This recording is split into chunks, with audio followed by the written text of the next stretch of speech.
Everyone welcome back to our channel. मैं आर्या और आज हम अपना नया चैप्टर स्टार्ट करने वाले हैं, that is electromagnetic and induction. So let's get started. इसमें पहला टॉपिक अपना आ जाता है मैग्नेटिक फ्लक्स। मैग्नेटिक फ्लक्स क्या होता है वो देख लेते हैं।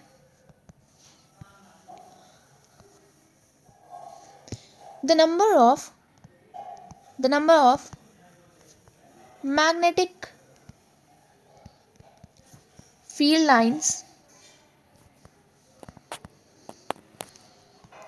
passing through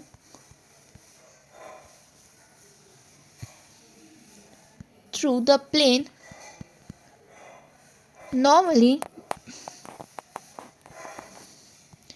is called magnetic flux.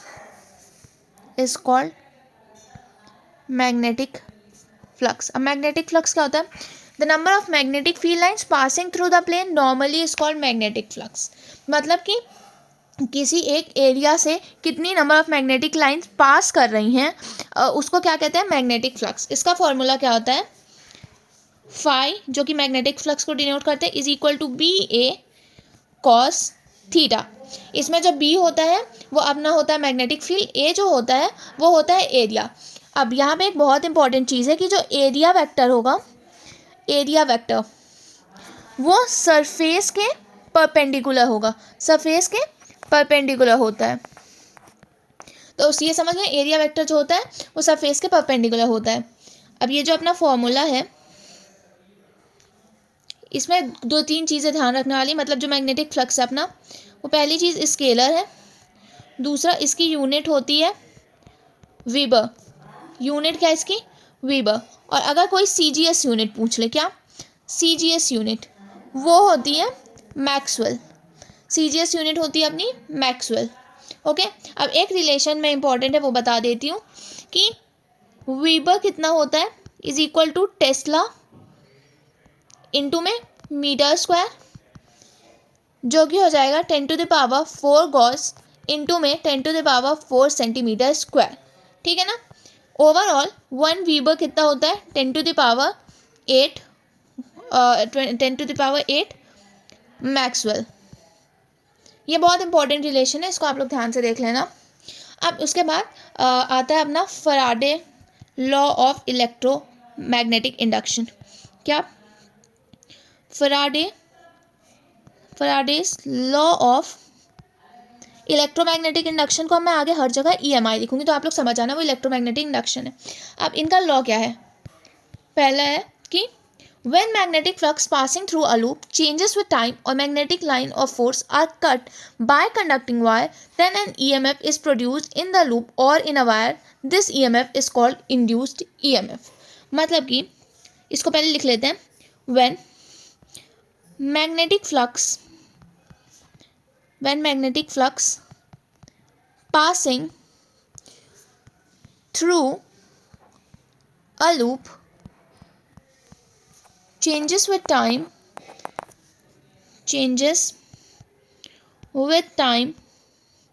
or magnetic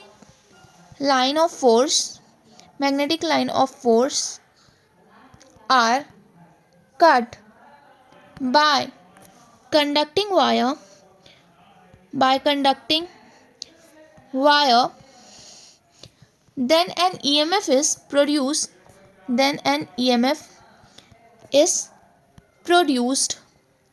in the loop or in the wire. This EMF is called induced EMF. This EMF is called induced EMF. मतलब क्या है कि जब मैग्नेटिक फ्लक्स जो होती है वो पास थ्रू करती, किसी लूप से मैग्नेटिक फ्लक्स जो पास कर रही होती है with respect to a change of time, उसको क्या बोलते हैं? Induced EMF। अब इसमें एक इम्पॉर्टेंट चीज़ है कि if the circuit is closed, then the current will be induced current.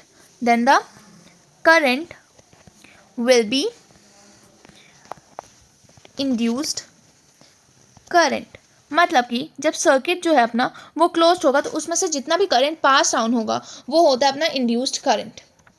दूसरा इनका क्या है, सेकेंड वो देख लेते हैं।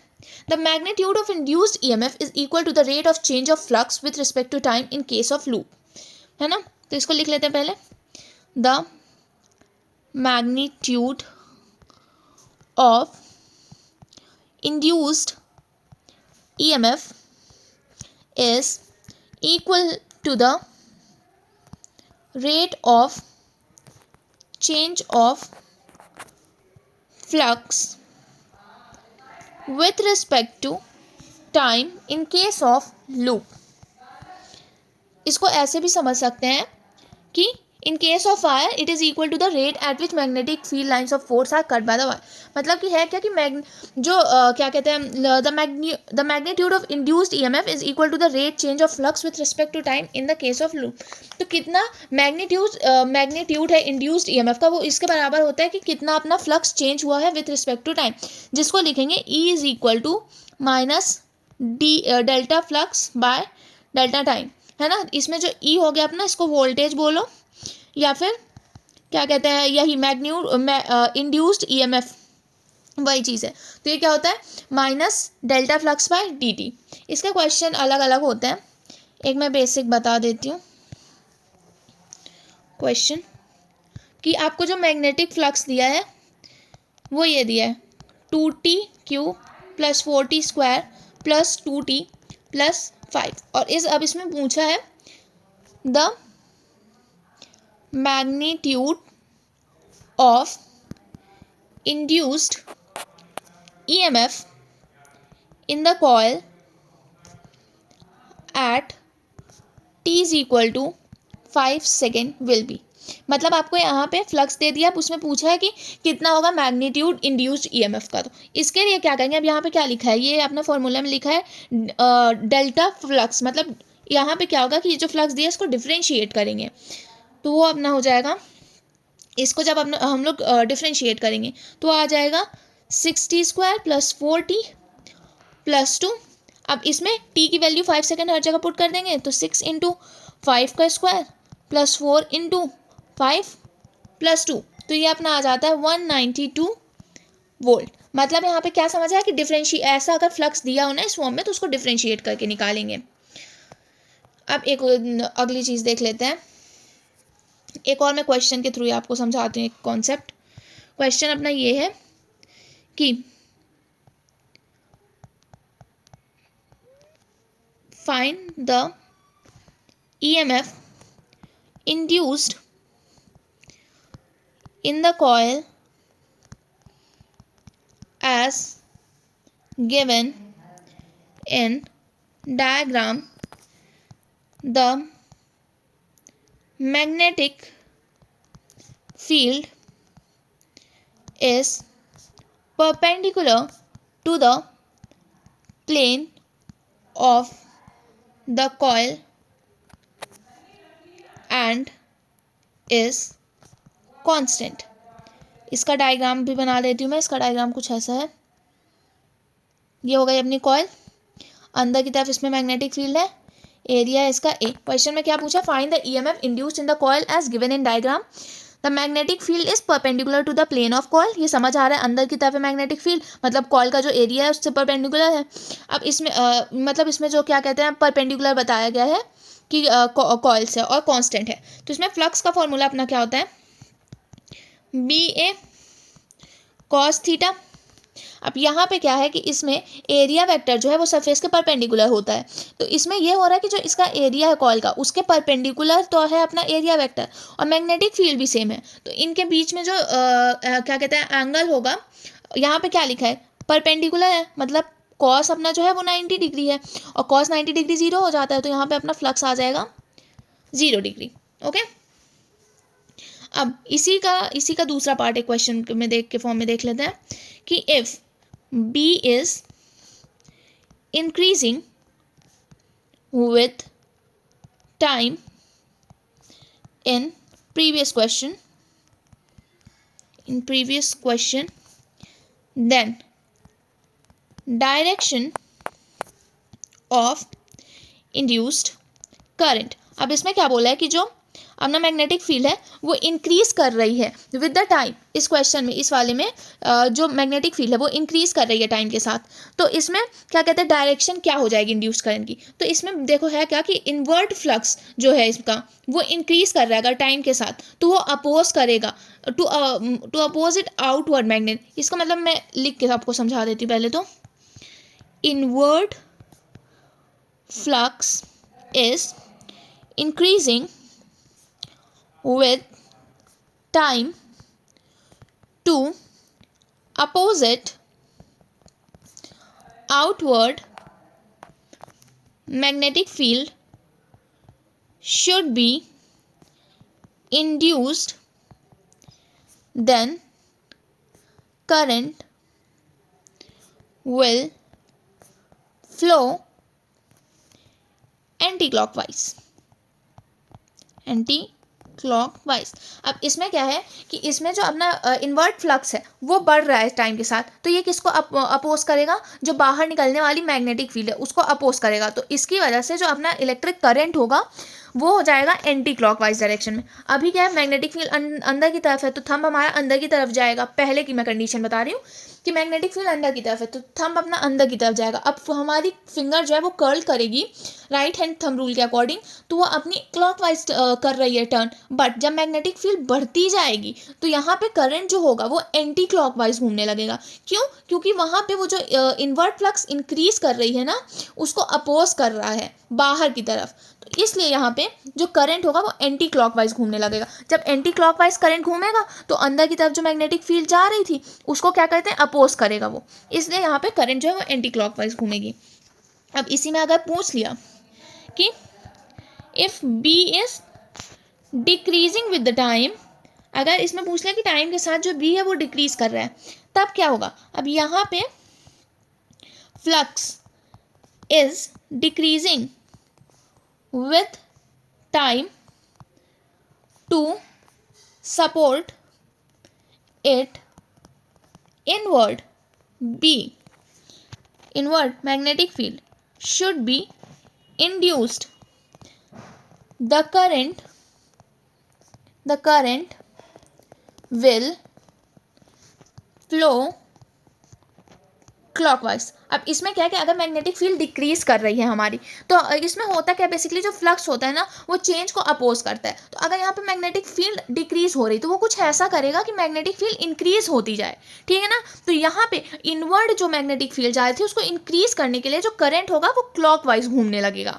ऊपर वाले में क्या हो रहा था, मैग्नेटिक फील्ड बढ़ रही थी, मतलब यहाँ पे अब इनवर्ड फ्लक्स जो है वो उसको रोकना चाहेगा, तो रोकने के लिए एंटी क्लॉकवाइज करंट फ्लो करा दिया। अब यहाँ पे पहले से ही मैग्नेटिक फील्ड घट रही तो उसको बढ़ाने के लिए क्लॉकवाइज करंट फ्लो करा देगा। ओके, अब अगली चीज देख लेते हैं, लेंज लॉ। अगला क्या है अपना, लेंज लॉ। लेंज लॉ क्या है लिख लेते हैं पहले इसका पूरा। According to this law EMF will be induced in such a way that it will oppose the causes which produced it।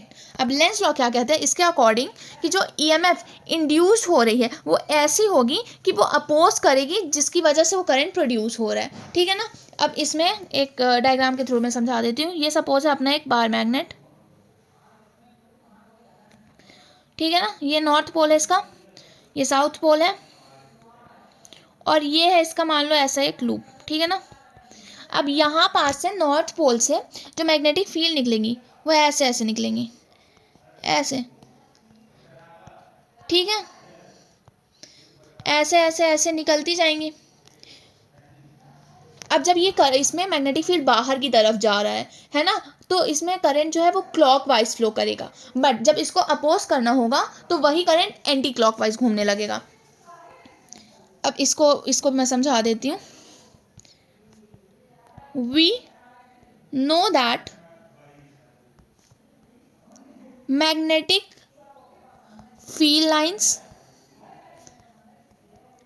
come out of the north pole and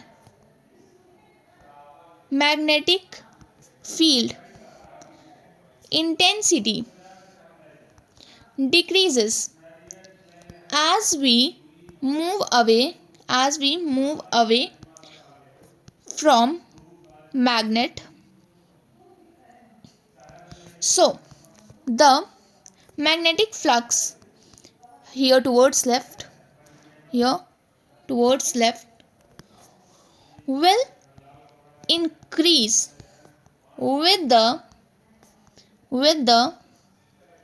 approach of magnet. This is the cause of flux change to opposite induced magnetic field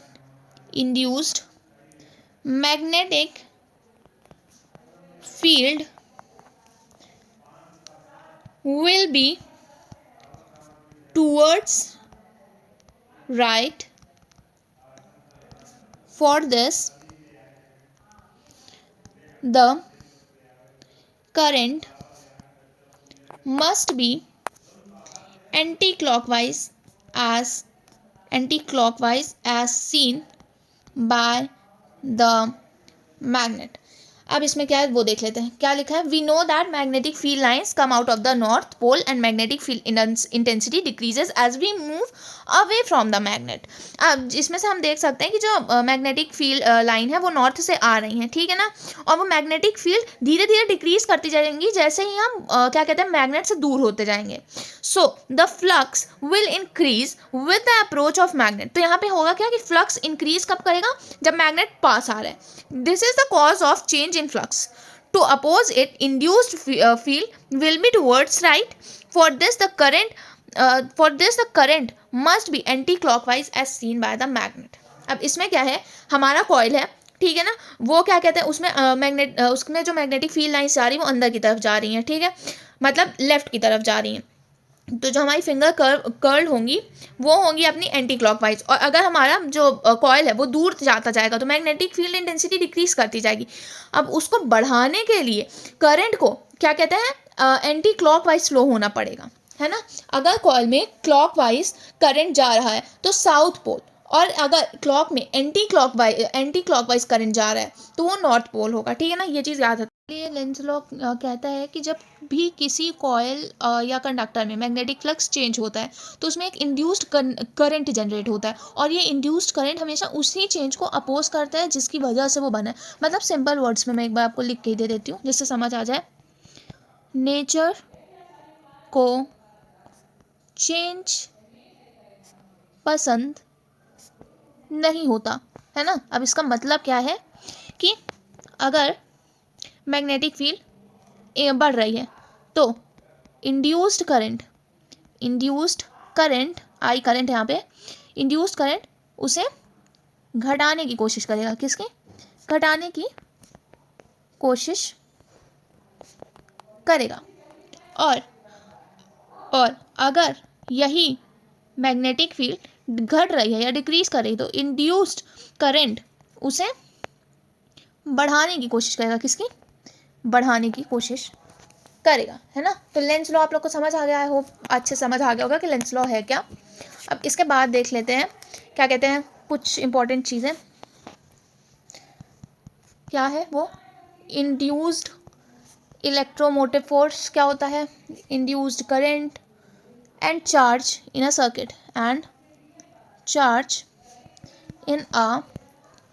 circuit ठीक है, ये देख लेते हैं हम लोग. अब इसमें क्या है कि इंड्यूस्ड ईएमएफ अगर कि the EMF induced in the circuit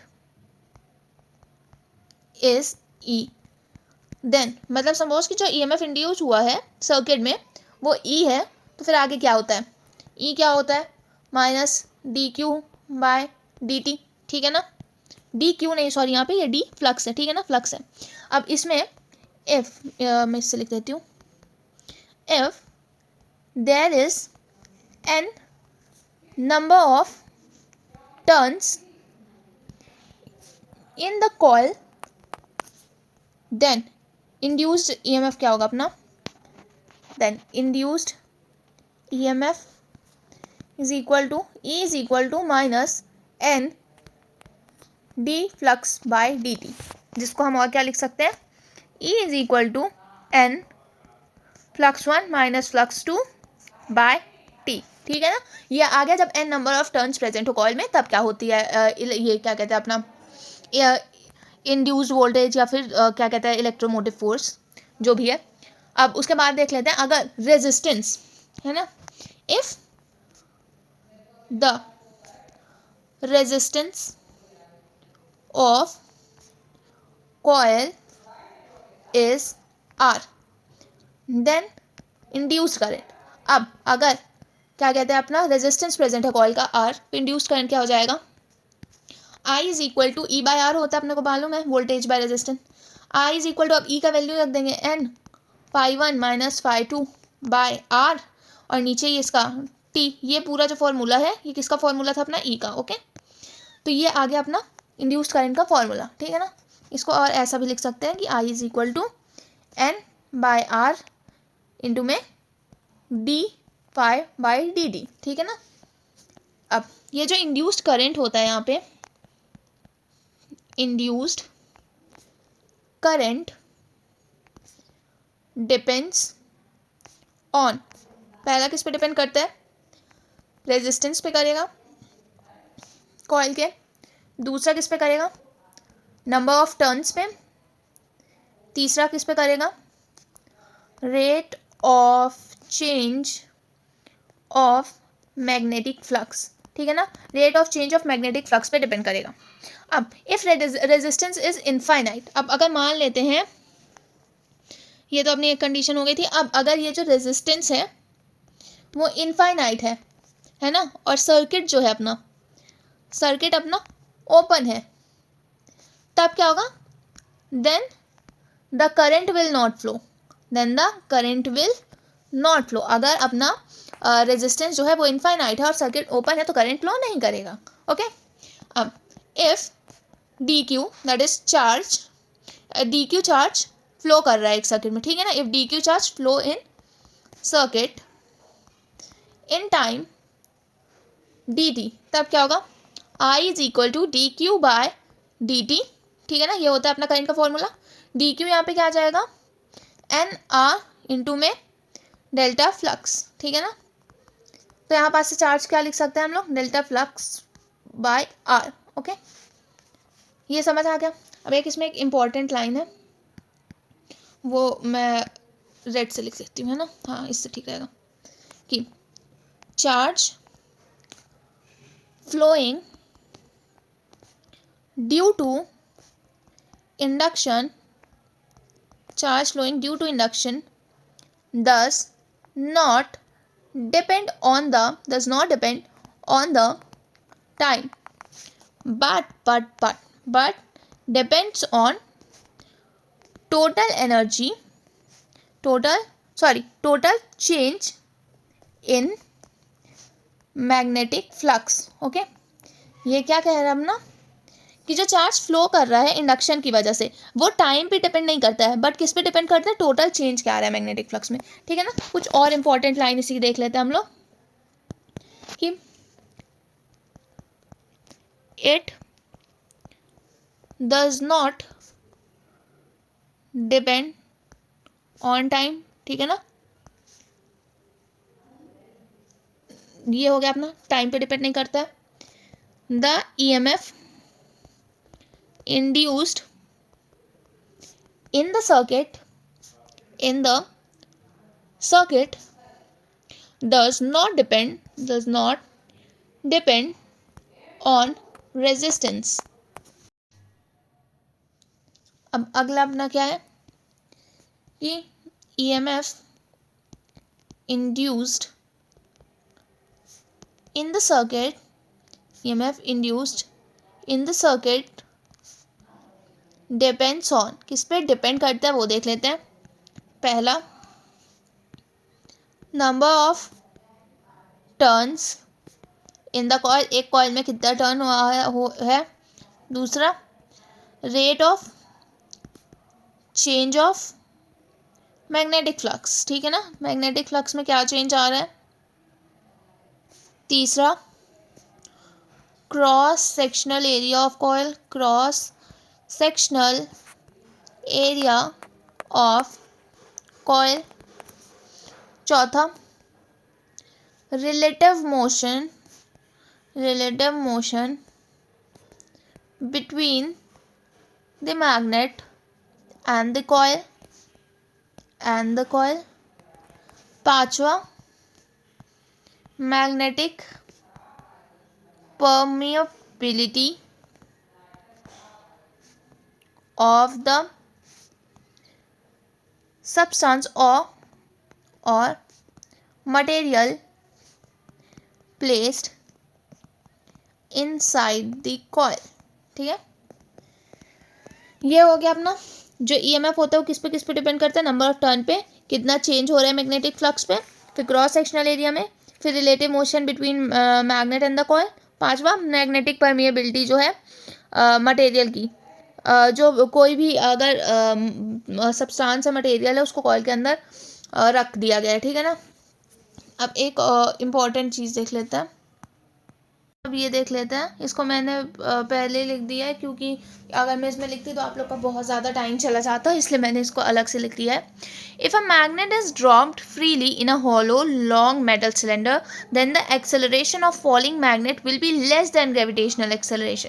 अगर एक मैग्नेट है जिसको हमने फ्रीली ड्रॉप किया है एक लॉन्ग हॉलो मेटल सिलेंडर में, तो उसका एक्सेलरेशन जो होगा फॉलिंग मैग्नेट का, वो ग्रेविटेशनल एक्सेलरेशन से कम होगा. As the magnet keeps on falling inside a tube, its acceleration will continue to decrease, and after traversing a certain distance, then the acceleration becomes zero. Now the magnet will fall with constant velocity. Their constant velocity is called terminal velocity. अब जब ये magnet को हमने पहले freely drop किया तो उसका जो एक्सेलरेशन होगा वो ग्रेविटेशनल एक्सेलरेशन से कम होगा. अब ये जैसे जैसे मैग्नेट नीचे गिरता जाएगा उसकी जो एक्सेलरेशन होगी वो धीरे धीरे और घटती जाएगी और एक टाइम पे उसका एक्सेलरेशन ज़ीरो हो जाएगा. जब उसका एक्सेलरेशन एक डिस्टेंस ट्रैवल करने के बाद ज़ीरो हो जाएगा तो जो मैग्नेट होगा ना, अब वो जब नीचे गिरेगा तो एक कांस्टेंट वेलोसिटी से गिरेगा. ठीक है ना. और इसी कांस्टेंट वेलोसिटी को कहते हैं हम terminal velocity. So that's it for today. आगे का पोर्शन जो है वो हम नेक्स्ट लेक्चर में कवर करेंगे. Till then if you guys have any doubt please let me know in comment section. Thank you for watching. Bye bye.